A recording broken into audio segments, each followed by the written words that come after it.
Le temps passe vite et DCKO numéro 2 est déjà sorti et évidemment, je l'ai acheté, donc c'est un peu l'objectif de cette vidéo. Petit achat du jour avec ce deuxième opus. Alors je ne l'ai pas encore lu, mais j'ai déjà lu le premier et j'ai vraiment adoré. Alors pour ceux qui ne connaissent pas, c'est l'event en cours en ce moment chez DC, en plus des Absolutes, etc.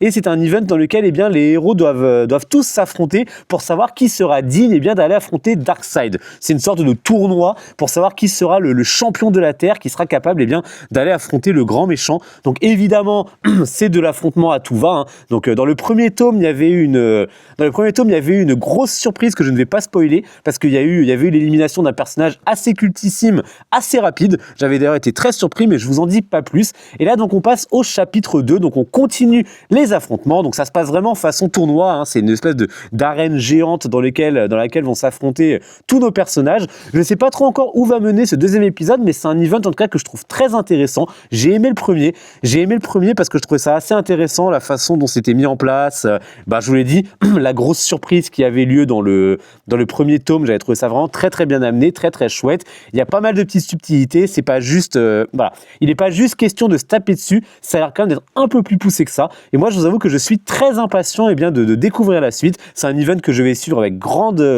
attention et je tiens surtout à acheter toutes les single issues qui sortent et pour le moment, c'est un sans faute.